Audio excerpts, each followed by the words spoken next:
Separación y rechazo, ese es el título que le he puesto a este corto pasaje de Hechos 18, los versículos 1 al 11 que hemos leído recién.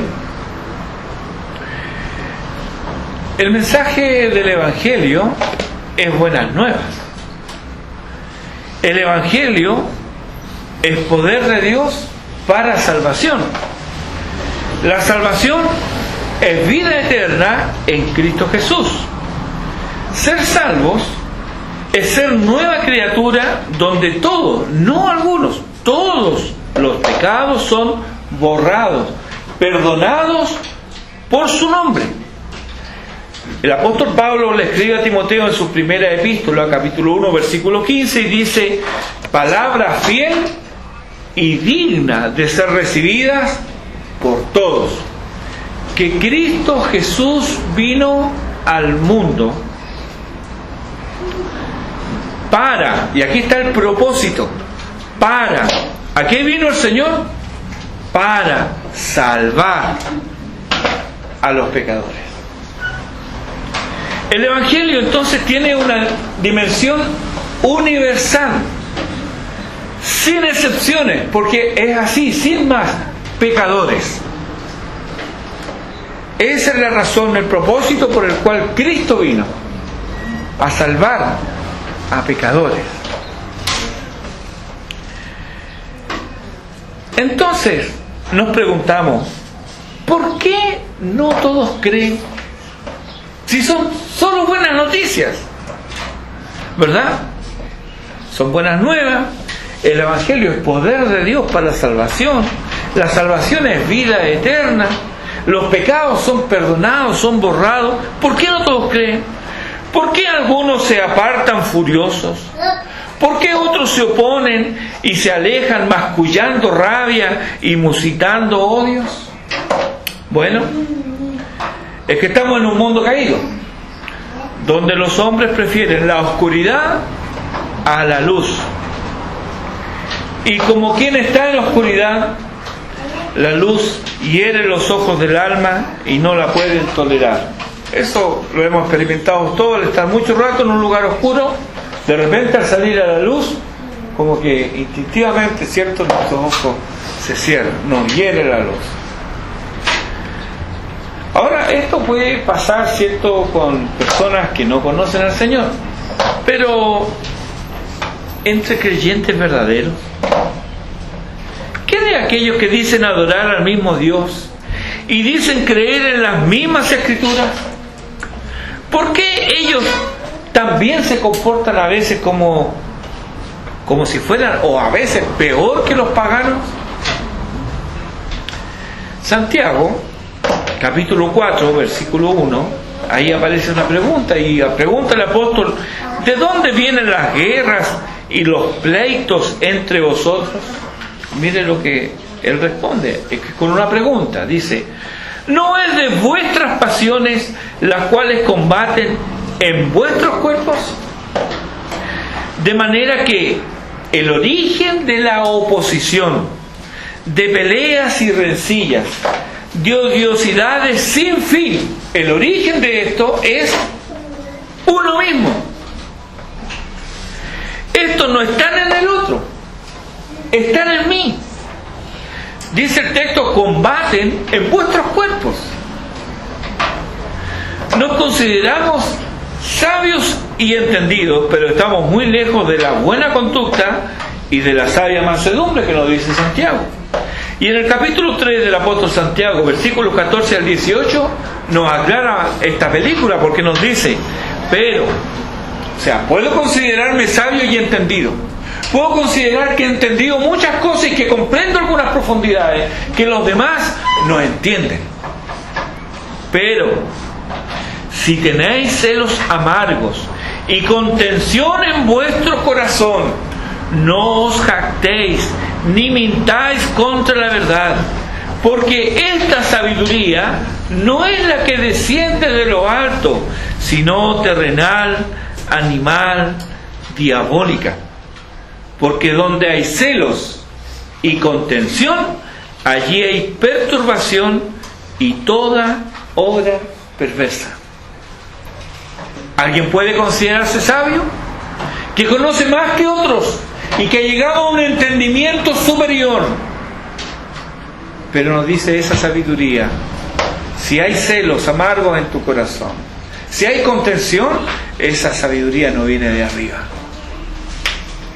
Pero la sabiduría que es de lo alto, mire las características: es primeramente pura, después pacífica, amable, benigna, llena de misericordia y de buenos frutos, sin incertidumbre ni hipocresía.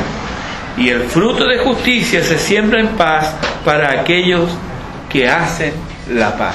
Ese es, al considerar la conducta, entonces podemos saber si la sabiduría que decimos tener, o que alguien dice tener, el conocimiento al cual ha llegado, ¿de dónde viene?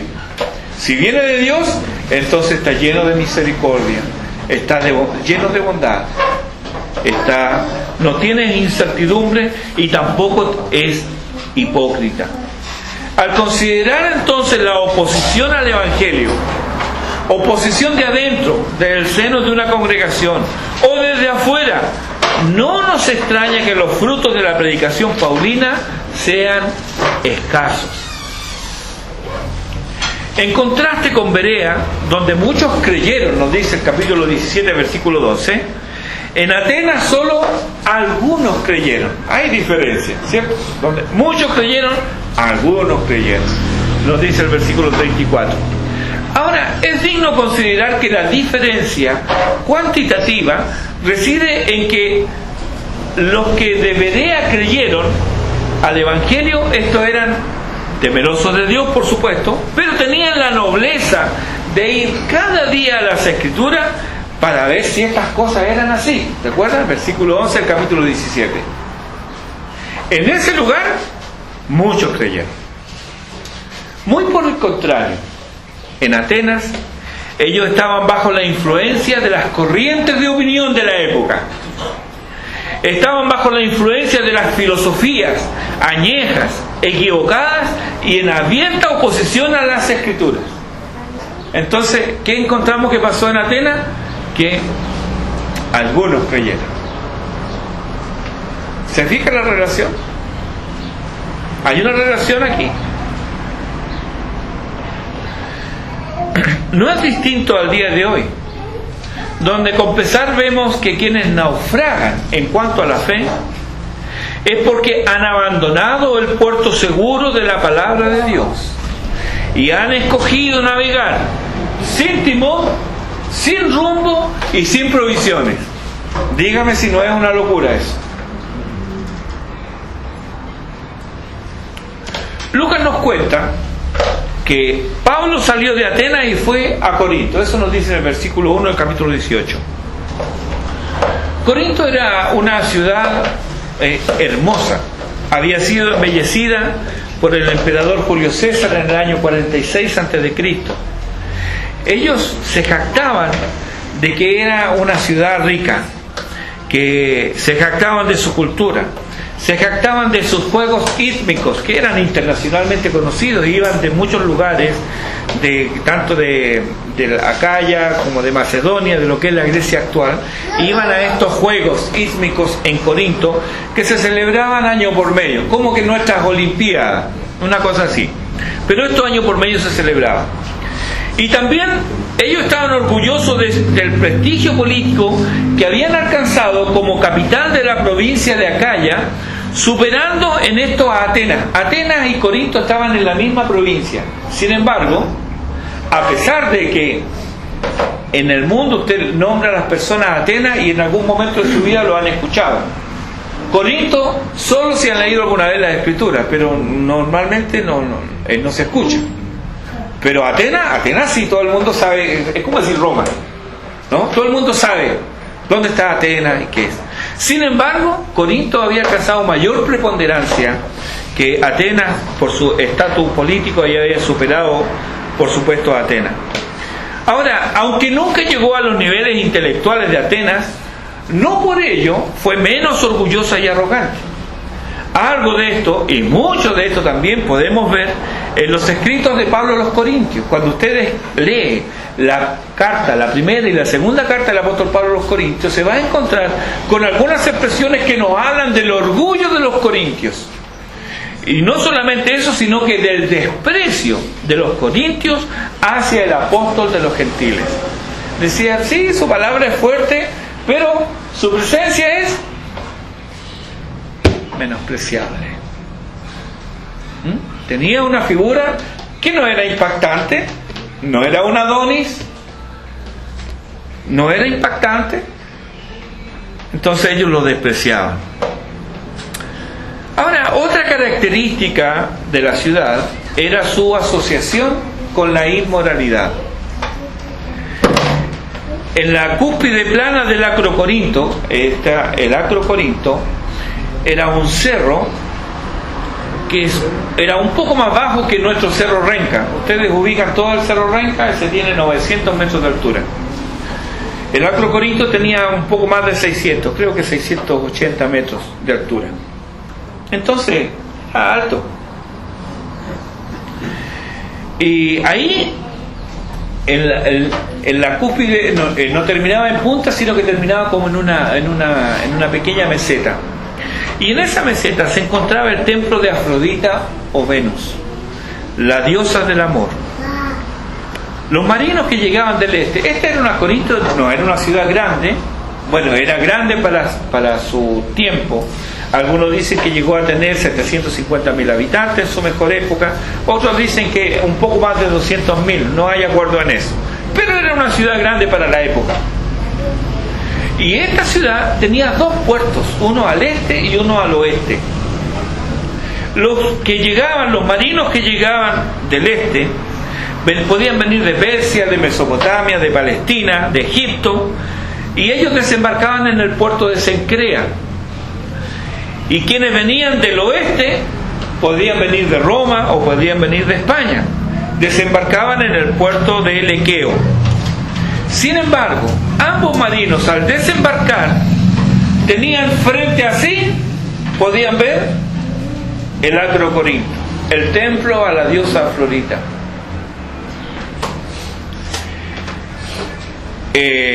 Además era un templo famoso. Habían 1000 esclavas femeninas que servían en el templo y recorrían de noche la ciudad de Corinto ofreciendo sus servicios religiosos, llamémosle. La fama de la promiscuidad sexual de Corinto traspasaba sus fronteras, de modo tal que Corintiasomai significaba practicar la inmoralidad, relación con la familia, con la ciudad. Y Corintiastés era sinónimo de ramera. Mire la asociación que había internacionalmente con la ciudad de Corinto. Este trasfondo de inmoralidad se deja ver en la epístola a los Corintios, especialmente en los capítulos 5 y 6 de la primera epístola. Cuando usted lee eso y se va a encontrar de las cosas que dice ahí, tiene que recordar que esta ciudad era conocida por su inmoralidad.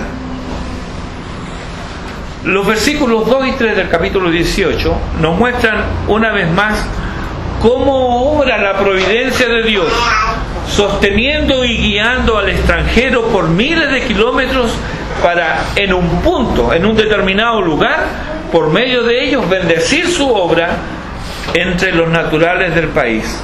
Ya lo vimos antes en el caso de Lidia, hace algunos domingos atrás, porque ella era de Tiatira, era una mujer de negocio, pero se encontró con Pablo en Filipos. Ahí Pablo apareció en su vida y ella tuvo la satisfacción de conocer el Evangelio, tuvo respuestas a esas preguntas que ella tenía.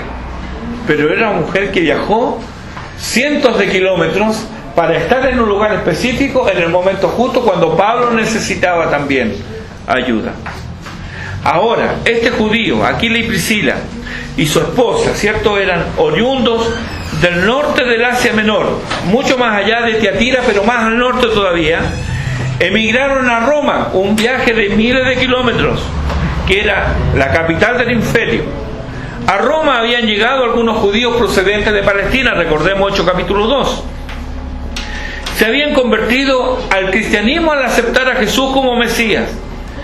Pero la llegada de estos judíos conversos produjo revuelta y desmán en la sinagoga de Roma, por lo cual el emperador Claudio cortó por lo sano. ¿Qué hizo él? Expulsó a todos los judíos de la ciudad. Porque en un principio se consideraba que era una secta dentro del judaísmo. Entonces, para el que estaba afuera, eran todos judíos. Y los escritos que hay de historiadores antiguos dicen que a causa de un tal Cresto se habían producido algunas revueltas. Entonces el emperador no encontró nada mejor que cortar por lo sano todos los judíos fuera de Roma. Así Aquila y Priscila, su mujer, llegaron a Corinto, huyendo por el decreto imperial y también atraídos por la oportunidad de negocios en Corinto. Y así se encontraron con Pablo, que estaba solo, sin dinero, pero capacitado para trabajar en el mismo negocio emprendido por Aquila y Priscila. Uno puede pensar, bueno, ¿es una feliz coincidencia todo esto? En absoluto. Dios usó el decreto de Claudio para la expansión del Evangelio.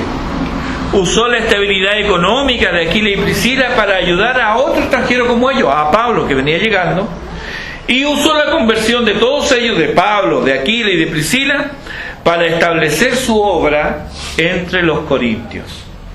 Aquila, Priscila y Pablo no solo compartían su origen judío, también compartían el oficio, y más importante aún, compartían la misma fe en el Cristo crucificado, muerto y resucitado. Así, nos dice el texto, ellos trabajaban durante la semana, y en el versículo 4 nos dice que y discutían en la sinagoga todos los días de reposo y persuadía a judíos y a griegos. En el capítulo 17, versículo 14, vemos que Silas y Timoteo se quedan en Berea, que es una de las ciudades de Macedonia. ¿Recuerdan la ciudad de Macedonia? Que estaba Tesalónica, Berea, Filipos. Era una de las ciudades de Macedonia. Ahora, cuando ellos se reunieron con Pablo en Corinto, procedentes de Macedonia, llevaban un regalo para Pablo. Y eso Pablo da cuenta cuando le escribe a los Corintios su segunda carta, en el capítulo 11, versículo 9, dice: y cuando estaba entre vosotros, le habla a los Corintios, y tuve necesidad, a ninguno fui carga, pues lo que me faltaba lo suplieron los hermanos que vinieron de Macedonia.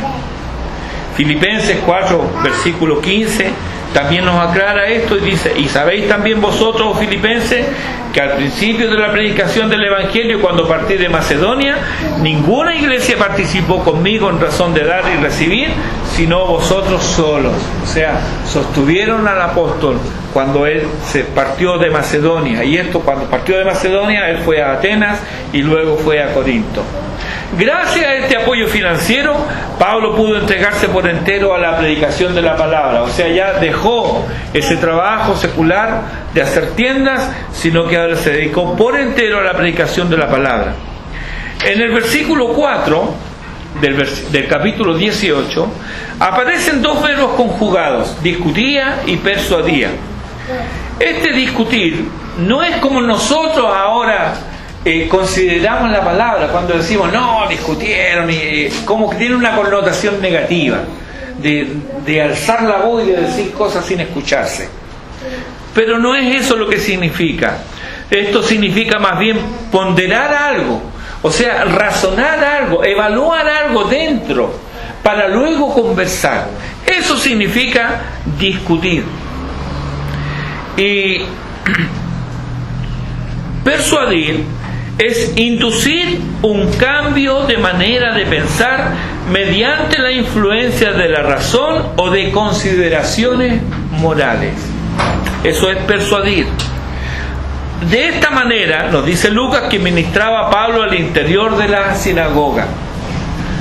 Pablo nunca ganó a nadie con su silencio. Él hablaba abiertamente. Sabía que las Escrituras lo avalaban y las consideraciones de la revelación estaban de acuerdo con la totalidad de las Escrituras. No es que él sacaba una cosa de las Escrituras y le decía a los judíos en la sinagoga, mira, esto significa esto, pero resulta que eso no estaba en consonancia con el resto de las Escrituras. No.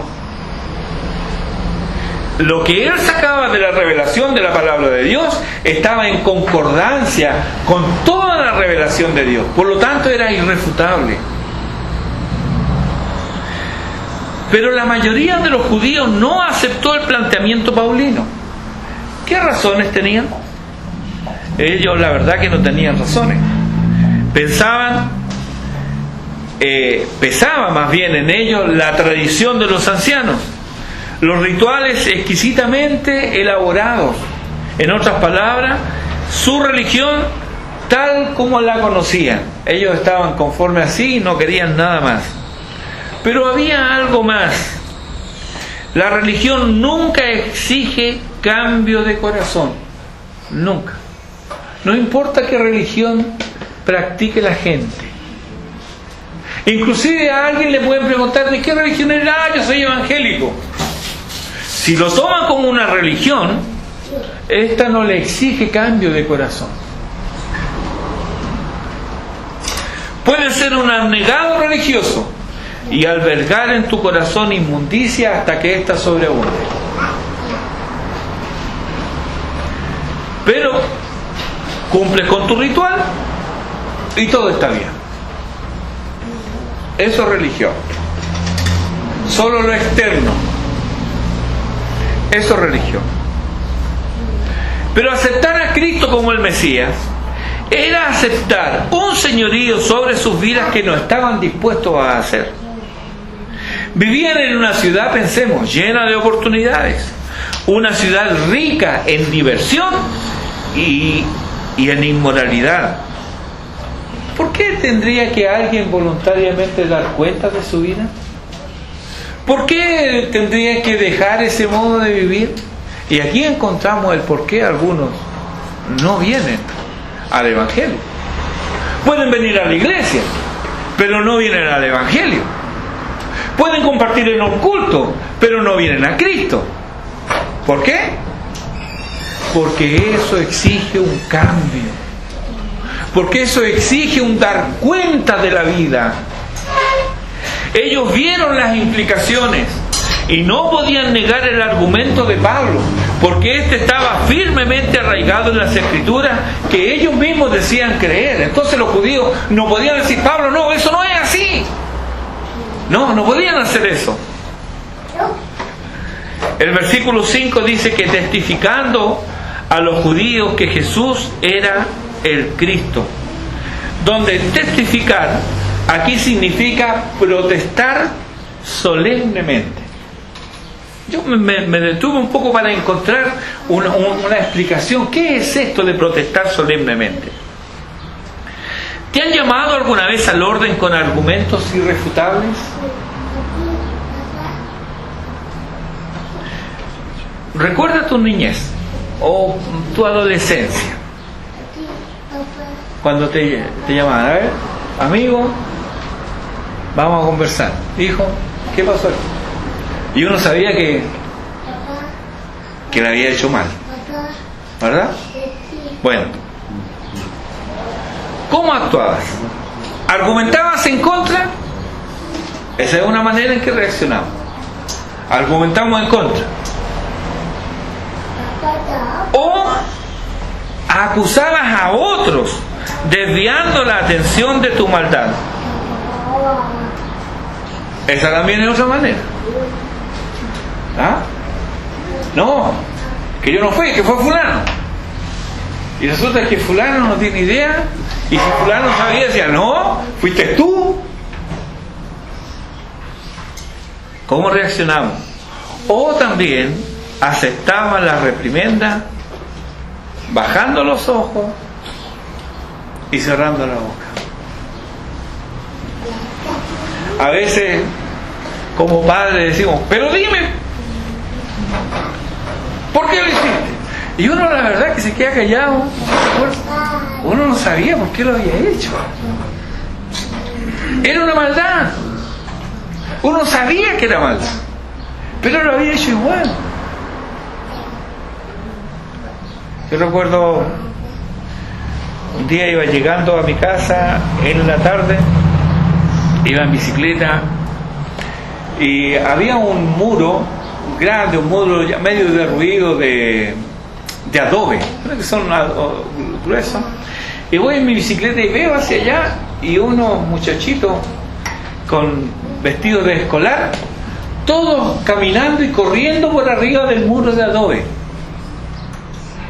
Y me iba acercando a ellos y decía, mira, estos cabros de porquería, los papás no deben tener idea, se llegan a caer de ahí todo. Y me voy acercando más, se parece a mi hijo. Y era mi hijo con mi sobrino, todos derechitos por arriba del muro de adobe, no tenían nada que hacer ahí, hermano. Iban con ropa de colegio.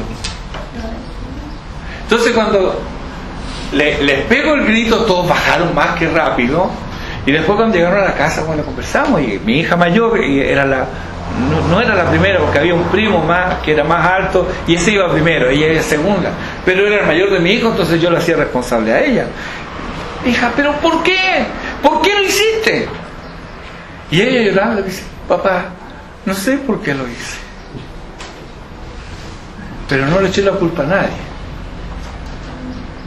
Entonces son distintas maneras de reaccionar, y eso no es solamente de niño o de adolescente, porque esa actitud también de adultos la tenemos.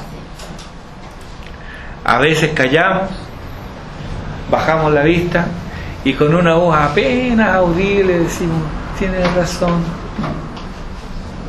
perdóname. Claro que es más raro todavía, pero es así. Esa es la excepción, porque lo normal en nosotros es culpar a otros, y ¿por qué no? Al mismo que nos reprende. Pasamos al ataque. Esta es la armadura psicológica del hombre natural, y aparece aquí en el texto en todo su esplendor. Versículo 6, pero oponiéndose y blasfemando estos. Pablo no los puso en su contra. El Evangelio en realidad no pone a nadie en contra. Oponiéndose es un término militar que significa ponerse uno mismo en contra. No es que lo pongan en contra, no, ponerse uno mismo en contra. Cada uno de sí mismo procede a oponerse. En realidad, elige oponerse. Tiene otra opción, elige oponerse.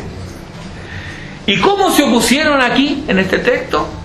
Ya lo hemos visto antes en Antioquía de Pisidia, en Iconio, en Listra, en Derbe y en Tesalónica. Aquí también la oposición es gráfica. ¿Y cómo lo describe Lucas? Blasfemando, dice en el versículo 6. En realidad esta es una palabra bien fea.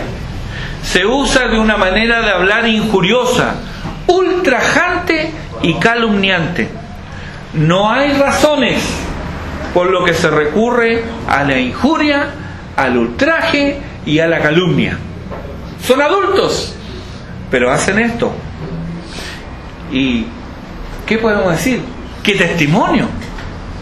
Personas que dicen creer en Dios, en el mismo Dios. Los cristianos y los judíos no creen en un Dios diferente, creen en el mismo Dios. Creían y reflexionaban en las mismas escrituras. Y aquí tenemos a unos que dicen que creen esto, injuriando, calumniando a otros. De esto a la violencia homicida no hay mucho trecho, según lo pudimos ver en Listra, ¿verdad? Llegaron a apedrear a Pablo y lo dejaron ahí, lo dejaron por muerto en realidad. De otros lugares le escapó, pero ahí en Listra, ahí no se escapó. Comienza de esta manera. alguien se opone. Pero esta oposición no es que fue inducido a esto. Nadie es inducido a oponerse. Aquel que se opone de sí mismo se opone. Pablo ya había experimentado situaciones similares y cual auténtico profeta de Israel, sacudiéndose los vestidos, dijo: vuestra sangre sea sobre vuestra propia cabeza. Los judíos ciertamente al escuchar esto recordaron al profeta Ezequiel, ya que esa es la expresión de Dios hablada al profeta en cuanto al pueblo rebelde. Tenía un significado tremendo esto. Pero también fueron palabras usadas por el Señor para el pueblo que lo rechazó. O sea, siempre está relacionado esto con ubicar en qué lugar se encuentra el rebelde. Y ahora Pablo, como un verdadero hombre del Dios verdadero, protesta solemnemente de la rebeldía de sus paisanos.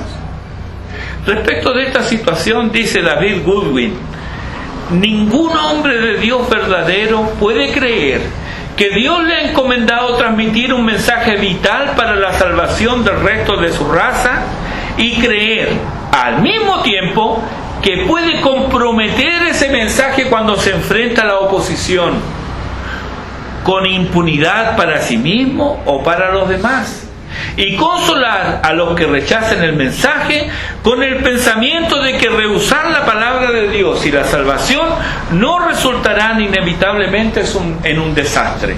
Es un párrafo largo, pero quiere decir esto: si uno es llamado a predicar el Evangelio, y cada creyente lo es, si uno cree que ese mensaje es un mensaje de salvación, no puede diluirlo pensando que va a salir impune de esto, que le está haciendo un bien al que lo escucha porque no se pone mal con uno.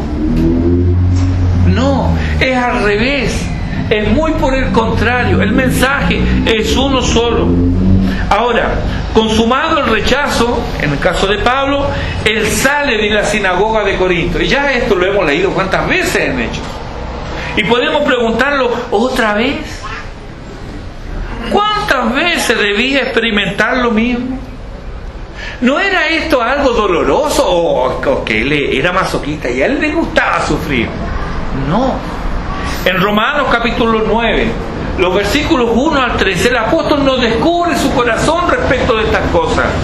Nos dice: verdad digo en Cristo, no miento, y mi conciencia me da testimonio en el Espíritu Santo que tengo, mire, gran tristeza y continuo dolor en mi corazón, porque deseara yo mismo ser anatema, separado de Cristo, por amor a mis hermanos, los que son mis parientes según la carne. Ese era el sentir de Pablo cada vez que lo echaron de una sinagoga. Claro que era y es doloroso cuando quienes amamos toman un rumbo equivocado e insisten en él. Eso es doloroso. Y estas palabras que Pablo escribe en Romanos, las escribió desde Corinto, desde el mismo lugar donde él por última vez en ese momento había experimentado el rechazo, porque falta todavía el rechazo que él sufre en Efeso. Claro que era y es doloroso cuando quienes parecían ser íntegros se descubren ruines, mentirosos y soberbios. Esto es doloroso. El corazón se encoge, las entrañas se retuercen y viene la tentación de abandonarlo todo o de diluir el mensaje. Esa es una tentación a la que estamos expuestos. Pero, hermanos, si diluimos el mensaje de Dios, ¿con qué mensaje nos quedamos? Si una vez pusimos la mano en el arado, ¿hemos de volvernos atrás? Esta es una figura gráfica. El que tiene puesta la mano en el arado debe solo mirar al frente. No puede mirar para atrás. No puede mirar para el lado. Solamente al frente. Ningún profeta hizo esto. Ni diluyó el mensaje, ni volvió la vista atrás. Y los hombres de Dios tienen un solo mensaje. Este es el mensaje de Dios, el Evangelio de Jesucristo. Entre los profetas, la misma Escritura dice que no hay mayor profeta que Juan el Bautista. Y su mensaje era: arrepentíos, porque el reino de los cielos se ha acercado. Así comenzó Juan en Mateo 3:2. Pero en Mateo 4:17, hablando de Jesús, dice: comenzó Jesús a predicar y a decir, a ver, ¿con qué viene Jesús? Él es todo amor. ¿Sí? ¿Cómo comienza Él a predicar? Arrepentíos, porque el reino de los cielos se ha acercado. El mismo mensaje que entregaba Juan el Bautista. Pedro, ante la pregunta de sus paisanos, cuando ellos lo escucharon predicar a Pedro y dijeron: varones, hermanos, ¿qué haremos? Bueno, él responde en Hechos 2:38. Pedro les dijo, ¿qué les dijo? Arrepentíos. Otra vez la misma palabra. Pablo en Hechos 17:30, lo hemos visto hace poquito, dice: pero Dios, habiendo pasado por alto los tiempos de esta ignorancia, ahora manda a todos los hombres en todo lugar, ¿qué es lo que manda? Que se arrepientan. Los profetas del Antiguo Testamento tenían el mismo mensaje. Ellos decían: volveos de vuestros malos caminos, ¿por qué moriréis? O por ejemplo, si te volvieres, oh Israel, vuélvete a mí. El mensaje entonces es idéntico: vuélvete al Señor, arrepiéntete. Y no tenemos otro mensaje. Este es el mensaje que salva. Sabemos que muchos lo rechazarán y lo rechazan. No nos oponemos a ellos. Ellos son responsables de haberse puesto a sí mismos en oposición. No los rechazamos. Antes rogamos: vuélvete a tu Dios, deja de huir, abandona ese camino que te conduce a la muerte, ven a Cristo. O en palabras paulinas dichas a los mismos corintios: os rogamos en el nombre de Cristo, reconciliaos con Dios. Los judíos no escucharon y Pablo se fue a la casa de al lado. ¿Ven la gracia aún obrando aquí? Porque el mensajero rechazado no se fue a otra ciudad, ni siquiera se va al otro extremo de la ciudad. El versículo 7 dice: y saliendo de allí se fue a la casa de uno llamado Justo, temeroso de Dios, la cual estaba junto a la sinagoga. No, lo echaron de aquí, pero se quedó acá. ¿Te extraña, hermano, que uno temeroso de Dios no rechaza el mensaje y además abre su hogar? Otra vez, esto es algo que hemos visto antes. Un temeroso de Dios que se convierte y abre las puertas de su hogar. Ese es el caso de Lidia. ¿Recuerdan a Lidia? Lo mismo pasó con ella. Pero no es lo único que ocurre aquí, porque el versículo 8 nos dice: y Crispo, el principal de la sinagoga, creyó en el Señor con toda su casa. Esto fue tan especial para Pablo que él mismo, según su propia declaración en 1 Corintios 1:14, él mismo bautizó a Crispo y a los de su casa. Sin embargo, Pablo sabía que el peligro estaba latente. Había escapado por poco de ser muerto en más de una ocasión. ¿Por qué motivo? Celos, envidia. La comunidad de creyentes crecía y eso hacía que quienes no compartían el mensaje tampoco compartían la alegría que debería significar que los hombres dejen las tinieblas y vengan a la luz. Deberían alegrarse los hombres, pero no se alegran. Los judíos rechazaron el mensaje y al mensajero, y tal parece que no había muchos temerosos de Dios en esa sinagoga, puesto que el texto nos añade en el versículo 8: y muchos de los corintios, aquí los llama corintios, oyendo creían y eran bautizados. La vida del que quiere ser fiel al mensaje no es fácil, lo sabemos, no es fácil. En el mundo, dijo el Señor, tendréis aflicción. El apóstol Pedro nos aconseja, debemos estar preparados para sufrir, porque dice, para esto fuiste llamados. La vida del que quiere ser fiel al mensaje no es fácil. La resume Pablo en 2 Corintios capítulo 7, versículo 5, aunque habla de una situación puntual, pero bien puede ser general a la luz de los padecimientos que él vivió y que él narra en la segunda epístola del apóstol Pablo a los Corintios, los capítulos 11 y 12. Cuando usted pueda, los puede leer y va a ver todas las cosas que él pasó. Pero en el capítulo 7, versículo 5 de 2 Corintios dice, mire, ningún reposo tuvo nuestro cuerpo, sino que en todos fuimos atribulados. De fuera, conflictos. De dentro, temores. Pero Dios, que consuela a los humildes, nos consoló. Claro que sí, decimos nosotros. Dios consuela a los suyos. Él consuela a los que pasan trabajos por su nombre. Aquí, en nuestro texto de Hechos 18, Él usará una visión que le dará a Pablo la valentía y perseverancia que necesitaba, los versículos 9 y 10. Entonces el Señor dijo a Pablo en visión de noche, no temas, sino habla y no calles, porque yo estoy contigo y ninguno pondrá sobre ti la mano para hacerte mal, porque yo tengo mucho pueblo en esta ciudad. Dios le recordó a Pablo sus propósitos en la evangelización. Le recordó que Él estaba en control, que Él es el soberano. Yo, dice, tengo mucho pueblo en esta ciudad. Por lo tanto, nadie te hará daño, porque yo estoy contigo. Tal vez esta experiencia recordó Pablo mientras le escribía a los romanos desde Corinto.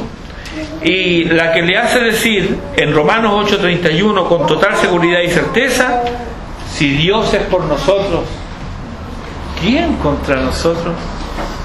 Ahí en Corinto fue donde él recibió esta visión. Nadie te va a tocar, nadie te va a hacer daño, porque yo estoy contigo. Dios siempre supo lo que haría en Corinto y cuál sería el resultado. Él sabía de las conversiones, pocas en número y en comparación a la oposición que se levantó. Él sabía las consecuencias del decreto de expulsión de Claudio contra todos los judíos de Roma y lo usó para sus propios fines, aunque Claudio no tuvo la menor idea. Dios puso en la mente de Priscila y Aquila que Corinto sería un buen lugar para prosperar y hacia allí los dirigió de tal manera que cuando Pablo llegó, ellos pudieron tenderle una mano. Pero más aún, Dios dispuso, mire, podemos ir más atrás, que tanto los padres de Aquila como los padres de Saulo le enseñaran el oficio a sus hijos. Esto era común en la antigüedad. Los padres le enseñaban el mismo oficio a sus hijos. Y ellos ahora, Aquila y Saulo, más tarde en la vida, decidieron dedicarse a la fabricación de tiendas para ganarse la vida. Y cuando las cosas fueron mal financieramente, Dios envió a los compañeros de Pablo con una generosa ofrenda que Dios puso en los corazones macedonios enviar al apóstol. Dios sabía que Pablo experimentaría nuevamente el rechazo de los suyos, que sería insultado y tratado groseramente. Pero él también sabía que Crispo, el principal de la sinagoga, vendría a la fe. También él hizo que un no judío de buen pasar se volviera temeroso de Dios, oyera el Evangelio, se convirtiera y abriera su hogar. Dios sabía todo esto porque Él estaba en control. Y ahora te pregunto, ¿qué de tu vida? ¿Todavía crees en las casualidades o en la suerte? ¿Acaso no ves la mano de Dios guiándote, cuidándote, protegiéndote y sosteniéndote? Y las dificultades que experimento dirás, hermano, estas han sido ordenadas por un Dios sabio y bueno para tu bien. esa adversidad, esa dificultad, han sido diseñadas por Dios para tu bien. Confía en Él si estás haciendo su voluntad. El salmista dice: gustad y ved qué bueno Jehová. Dichoso el hombre que confía en Él. Si es así, si estás haciendo la voluntad de Dios, Él te dice hoy: yo estoy contigo. No temas, no temas, yo estoy contigo. Pero si no oyes, si no escuchas, si te has puesto a ti mismo como un rebelde y opositor, solo tengo un mensaje para ti: vuélvete al Señor, arrepiéntete de tus pecados. Te ruego, como si Dios rogase por mi intermedio, te ruego en nombre de Cristo, reconcíliate con Dios. Termino con Isaías 55:7. Deje el impío su camino y el hombre inicuo sus pensamientos, y vuélvase a Jehová, el cual tendrá de él misericordia, y al Dios nuestro, el cual será amplio en perdonar. Amén. Oremos.